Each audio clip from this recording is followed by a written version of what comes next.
ತಗೊಂಡು ಅವ್ರನ್ನ ಅರೆಸ್ಟ್ ಮಾಡೋದು FIR ಮಾಡೋದು ಇತ್ತು. ದಯಮಾಡಿ ಅದನ್ನ ಯಾಕೆ ಮೊಟಕುಗೊಳಿಸಿದ್ರೆ ಒಂದ್ ಸ್ವಲ್ಪ ನಮ್ಮ ಘನತೆ ಗೌರವನ ನೀವು ಎತ್ತಿಡಿಬೇಕು. ಶಾಸಕರಿಗೆ ಗೌರವ ಉಳಿಸುವಂತ ಕೆಲಸ ಕಾನೂನಲ್ಲೂ ಕೂಡ ಆಗ್ಬೇಕು ಅಂತ ನಾನು ನಿಮ್ಮನ್ನು ವಿನಂತಿ ಚರ್ಚೆ ಬೇಡ, ಇದು ಶೂನ್ಯ ವೇಳೆ ಚರ್ಚೆ. ಅವ್ರ ಉತ್ತರ ಕೇಳಿ ಫಸ್ಟಿಗೆ.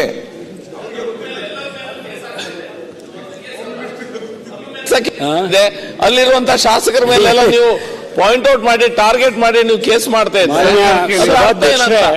ಒಂದೇ ಮಿನಿಟ್ ಸಭಾಧ್ಯಕ್ಷರೇ, ಒಂದ್ ಸಣ್ಣ ಕೇಸ್ ಬೇರೆ ಯಾರಾದ್ರೂ ಬಂದು ಕೇಸ್ ಹಾಕ್ಲಿಕ್ಕೆ ಹೋದ್ರೆ ಇನ್ಸ್ಪೆಕ್ಟರ್ ಹೇಳ್ತಾರೆ FIR ಹಾಕ್ಲಿಕ್ಕೆ ಆಗುದಿಲ್ಲ ರೀ, ಅದು ಇದು ಹೇಳ್ತಾರೆ.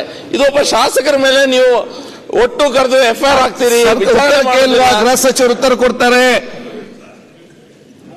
ಅಧ್ಯಕ್ಷರೇ, ಇದು ಬಹಳ ಗಂಭೀರವಾಗಿರ್ತಕ್ಕಂಥ ವಿಷಯ. ಮಾನ್ಯ ಶಾಸಕರ ಮೇಲೆ FIR ಹಾಕಿದ್ದಾರೆ, ಬಹಳ ದೊಡ್ಡ ತಪ್ಪು ಮಾಡಿದ್ದಾರೆ ಅಂತಕ್ಕಂಥ ಮಾತನ್ನ ಪ್ರಸ್ತಾಪ ಮಾಡಿದ್ದಾರೆ. ವಿವರವಾದ ಉತ್ತರವನ್ನು ನಾಳೆ ನಾನು ತರಿಸಿಕೊಡ್ತೇನೆ. ಯಾವ ಉದ್ದೇಶಕ್ಕೆ ಆ ಸುಮ್ಮನೆ ಒಂದು FIR ಹಾಕಬೇಕು ಅಂದರೆ ತಾವು ಗೃಹ ಸಚಿವರಾಗಿದ್ರಿ, ಅದಕ್ಕೆ ತಾವೇ ಹೇಳ್ದಂಗೆ ಸಾಕ್ಷ್ಯ ಬೇಕು, ಆಧಾರ ಬೇಕು, ಮತ್ತು ಯಾವ ಕಾರಣಕ್ಕೆ FIR ಹಾಕ್ತಾರೆ ಎಲ್ಲ ಡೀಟೇಲ್ಸ್ ಬೇಕಾಗ್ತದೆ. ಸುಮ್ಮನೆ ಯಾರು FIR ಹಾಕಕ್ಕೆ ಹೋಗೋದಿಲ್ಲ, ಅದಕ್ಕೆ ಕಾರಣ ಇದ್ದೇ ಇರಬೇಕು. ಒಂದು ವೇಳೆ ಕಾರಣ ಇಲ್ಲದೇನೆ FIR ಹಾಕಿದ್ದಾರೆ ಅಂದರೆ ಆ ಅಧಿಕಾರಿ ತಪ್ಪು ಮಾಡಿದ್ದಾರೆ ಅಂತ ಆಗುತ್ತೆ. ಆದ್ದರಿಂದ ನಾನು ನಾಳೆ ಇದಕ್ಕೆ ವಿವರವಾದ ಉತ್ತರವನ್ನು ಒದಗಿಸ್ತೇನೆ. ಅಧ್ಯಕ್ಷರೇ,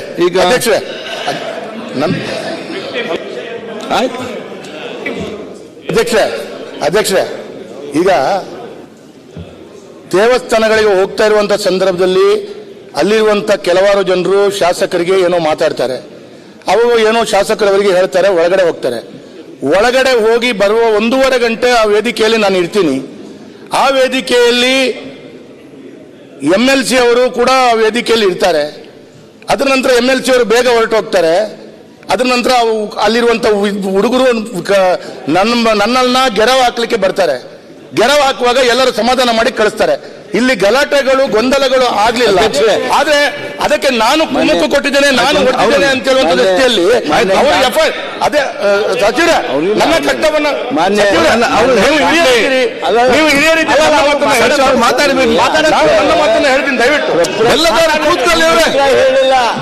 ಸರ್ ಅವರು ಮಾತಾಡಿ ಆಯ್ತು, ನಾನು ಹೇಳ್ತೇನಲ್ಲ, ಕೂತ್ಕೊಳ್ಳಿ. ಅವ್ರು ಹೇಳಿ, ನೀವು ಕೂತ್ಕೊಳ್ಳಿ. ನೀವು ಉತ್ತರ ನಾಳೆ ಕೊಡಿ.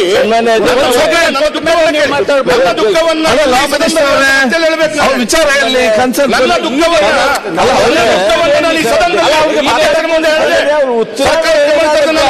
ಎಕ್ಸ್ಪ್ಲನೇಷನ್ ಈಗ ಹಾಕಿದ್ದಾರೆ FIR ಅಂತ ನಿಮಗೆ ನಾವು ಉತ್ತರನೇ ಹೇಳಿಲ್ಲ. ಸದಸ್ಯರ ಮೇಲೆ ನೀವು ಮಾತಾಡ್ರಿ, ಪಾಪ ಅವ್ರು ಕೊಡ್ಬೇಡ್ರಿ. ಅಲ್ಲ, ಅವ್ರು ಹೇಳಿಲ್ಲ, ಅವ್ರು ಮಾತಾಡಿ ಹೇಳಿದ್ರು ಅಂತ ತಿಳ್ಕೊಡ್ರಿ, ಅವ್ರು ತಪ್ಪಿದ್ದೆಸ್ತರು ಅಂತ ಹೇಳಿದ್ರು ಅಂತ ತಿಳ್ಕೊಡ್ರಿ. ಅವಾಗ ಅವ್ರು ಉತ್ತರ ಹೇಳಕ್ ಅಡ್ಡಿಲ್ಲ. ಈಗ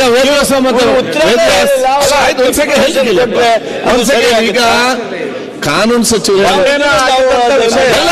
ಚರ್ಚೆ ಆಯ್ತು, ನೀವು ಚರ್ಚೆ ಮುಗಿತಾ? ಆಯ್ತು, ಕೂತ್ಕೊಳ್ಳಿ. ಆಯ್ತು, ಈಗ ಅಲ್ಲ, ಒಂದ್ ಸೆಕೆಂಡ್. ಈಗ ಸರ್ಕಾರ ಕಾನೂನು ಸಚಿವರು ಏನ್ ಹೇಳ್ತಾರೆ ಅಂತ ಹೇಳಿದ್ರೆ, ತಾವು ತಮ್ಮ ಪರವಾಗಿ ಬೇರೆಯವರೆಲ್ಲ ಜನ ಇವತ್ತು ಮಾತಾಡಿದ್ದಾರೆ. ಸರ್ಕಾರ ಅದನ್ನು ಪರಿಶೀಲಿಸಿ ನಾವು ಉತ್ತರ ಕೊಡ್ತೇವೆ ಅಂತ ಹೇಳಿದ್ದಾರೆ. ನಾನು ಉತ್ತರ ಕೊಡುವಾಗ ಇಲ್ಲ ಏನೋ ತಪ್ಪಿದೆ ಅಂತ ಇಲ್ಲ, ಅದಕ್ಕೆ ನೀವು ಕ್ಲಾರಿಫಿಕೇಶನ್ ಕೊಡಿ ಅಂತ.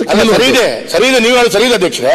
ಈಗ ಈ ಸಂದರ್ಭದಲ್ಲಿ ಆದಂತ ಬಗ್ಗೆ ನಾನು ಒಂದು 2 ನಿಮಿಷ ಸರ್ಕಾರಕ್ಕೆ ನಿಮ್ಮ ಗಮನಕ್ಕೆ ತರ್ತೇನೆ. ಅದರ ನಂತರ ನಾಳೆ ಅವರು ಉತ್ತರ ಕೊಡ್ಲಿ. ಆ ಉತ್ತರಕ್ಕೆ ಸಮರ್ಥಕವಾಗಿ ನಾನು ಏನಾಗಿದೆ ಅಂತ ಹೇಳುವಂತ ಬಗ್ಗೆ ಅವರು ಹೇಳಿದಲ್ಲಿ ವ್ಯತ್ಯಾಸಗಳಿದ್ರೆ ನನಗೆ ವಾಪಸ್ ಪುನಃ ಈಗ ನಾನು ಒಂದೇ ನಿಮಿಷ ಹೇಳ್ತೇನೆ. ಒಂದೇ ಒಂದು ಘರ್ಷಣೆಗಳು ಗಲಾಟೆಗಳು ಆಗದಂತ ಸಂದರ್ಭದಲ್ಲಿ ಯಾವ ವ್ಯಕ್ತಿಗಳು ಅಲ್ಲಿ ಬಂದು ನಾನು ಹೊರಗಡೆ ಬರುವಾಗ ಗೆರವು ಹಾಕಿದ್ರು, ಆ ಗೆರವು ಹಾಕಿದವರಿಗೆ ಗೆರವು ಹಾಕಬೇಕು ಅಂತ ಕುಮ್ಮಕ್ಕು ಕೊಟ್ಟವರು ಯಾರು, ವೇದಿಕೆಯಿಂದ ಎಳೆದೋದವರು, ಅವ್ರ ಮೇಲೆ FIR ಹಾಕಬೇಕಿತ್ತಲ್ಲ MLC ಅವರ ಮೇಲೆ, ಯಾಕೆ ಹಾಕಿಲ್ಲ ಅಂತ ಒಂದು ಪ್ರಶ್ನೆ. ಎರಡನೇದು, ಅವರು ಗೆರವು ಹಾಕಿದವರಿಗೆ ನನಗೆ ಒಳಗಡೆ ಕೊಟ್ಟ ದೇವರು ಕೊಟ್ಟಂತ ಭಟ್ರು ಕೊಟ್ಟಂತ ಪ್ರಸಾದವನ್ನು ಅವರಿಗೆ ಕೈಯಲ್ಲಿ ಕೊಟ್ಟು ಹೋಗ್ಯಪ್ಪ ಅಂತ ಹೇಳುವಾಗ ಯಾರೋ ಒಬ್ಬ ವ್ಯಕ್ತಿ ಎಲ್ಲೋ ಇದ್ದವನು ನನ್ನ ಹಿಂದ್ಗಡೆ ಸೈಡ್ ನಲ್ಲಿ ಇದ್ದಂತ ಒಂದು ವ್ಯಕ್ತಿಗೆ ಒಂದು ಹೊಡಿತಾನೆ. ಹೊಡೆದವನು ಪೆಡ್ತಿಂದವನು ಪರಿಶಿಷ್ಟ ಜಾತಿಗೆ ಒಳಪಟ್ಟವನು, ಹೊಡೆದವನು ಹೋಗಿ ವೆನ್ಲಾಕಲ್ಲಿ ಅಡ್ಮಿಟ್ ಆಗಿ FIR ಕೊಡ್ತಾನೆ, ಶಾಸಕರು ಹೊಡೆದಿದ್ದಾರೆ ಅಂತೇಳಿ ಅದ್ರ ಮೇಲೆ ಆಣೆ ಪ್ರಮಾಣ ಕರೀತಾರೆ. ನಾನು ಒಂದು ಕೇಳೋದು, ಯಾರ್ಯಾರು ಪ್ರಶ್ನೆಗಳನ್ನು ಹಾಕುವುದು, ಯಾರ್ಯಾರು ಮಾತಾಡೋದಕ್ಕಿಂತ ಆ ಯಾರು ಹೊಡೆದಿದ್ದಾನೆ ಅಂತ ಹೇಳುವಂತ ಯುವಕ ಹೇಳ್ತಾನಲ್ಲ, ಅದ್ರ ಏನಾದ್ರೂ ಒಂದು CCTV ಫುಟೇಜ್ಗಳು ಇದೆಯಾ? ಒಂದು ಶಾಸಕ ಸಾರ್ವಜನಿಕವಾಗಿ 100 ಜನರು ಇರುವಾಗ ಹೊಡಿತಾನೆ, ಅಷ್ಟು ಕಾಮನ್ ಸೆನ್ಸ್ ಇಲ್ವಾ? ಇದು ಹೊಡಿಯದೆ ನನ್ನ ಮೇಲೆ FIR ಬಿದ್ದಿದೆ ಅಂತ ಹೇಳಿದ್ರೆ ನಾನು ತಪ್ಪು ಮಾಡಿದೆ, ಹೊಡಬೇಕಿತ್ತು ಅಂತ ಹೇಳಿ ಕಾಣುತ್ತೆ ನನಗೀಗ. ಆಯ್ತು ಈಗ ಸರ್ಕಾರ ಉತ್ತರ ಕೊಡ್ತಾ ಇಲ್ಲ, ನೀವು ಸಮಾಧಾನದಿರಿ, ಗಡ್ಬಿಡಿ ಮಾಡ್ಬಿಡಿ ಈಗ. ಆಯ್ತು ಹೇಳಿದಿರಲ್ಲ, ಈಗ ನಮ್ಗೆ ಅರ್ಥ ಆಗ್ತದೆ, ಮಾತಾಡ್ತಿದ್ದೀವಿ. ನನ್ನ ಮೇಲೆ 4ನೇ FIR. ಆಯ್ತು, ಹರೀಶ್ ಪುಂಜ ಅವ್ರ ಮೇಲೆ 3-4 ಆಗಿದೆ, ಭರತ್ ಶೆಟ್ಟರ್ ಮೇಲೆ ಆಗಿದೆ. ಈ FIR ಹಾಕೊಂಡು ನಮ್ಮನ್ನ ಏನು ಮಾಡ್ಬೇಕು ಸರ್? ನಾವು ಸಾರ್ವಜನಿಕವಾಗಿ ಎಲ್ಲೂ ಕಾರ್ಯಕ್ರಮಕ್ಕೆ ಹೋಗುವಾಗಿಲ್ಲ. ಅಲ್ಲಿ ಕಾರ್ಯಕ್ರಮದಲ್ಲಿ ನಿಂತು ನಮಗೆ ಅಲ್ಲಿ ಕಾರ್ಯಕ್ರಮದಲ್ಲಿ ನಿಂತಾಗ ಅಲ್ಲಿ ಒಂದು 50 ಜನ ಸೇರಿ ಏನೋ ಒಂದು ಮಾಡ್ತಾರೆ, ಅದ ನಂತರ ಅವರೇ FIR ಕೊಡಿಸ್ತಾರೆ. ಏನ್ ಸರ್ ಇದ್ರ ಅರ್ಥ ಏನು? ನಾವು ಕ್ಷೇತ್ರದಲ್ಲಿ ಬದುಕಬಾರ್ದು, ಅಶ್ವಥ್ ನಾರಾಯಣ್ ಆಡಳಿತದ ವ್ಯವಸ್ಥೆಯಲ್ಲಿ ಈ ರೀತಿ ಆಗುತ್ತೆ ಅಂತ ಹೇಳಿದ್ರೆ ಈಗ ಓದಿಸ್ಕೊಂಬತ್ತಾರೆ. ಎಲ್ಲ ರೋಗಕ್ಕೆ ಮದ್ದಿದೆ, ಈ ಟೆನ್ಷನ್ ಒಂದು ಮದ್ದಿಲ್ಲ, ನೀವು ಟೆನ್ಷನ್ ಮಾಡಬೇಡಿ. ಈಗ ನಾಳೆ ಒಂದು ಉತ್ತರ ಕಡೆಯಿಂದ ಕೊಡ್ತಾರೆ, ಮತ್ತೆ ನೋಡಿ ಈಗ ಏನೇನೋ ಮಾಡ್ತಾರೆ, ಖುಷಿ ಬಂದದ್ದು ಮಾಡ್ತಾರೆ. ನಮಗೆ ಕಾರ್ಯದರ್ಶಿ ಬರ್ಬೇಕು. ಕಾರ್ಯದರ್ಶಿ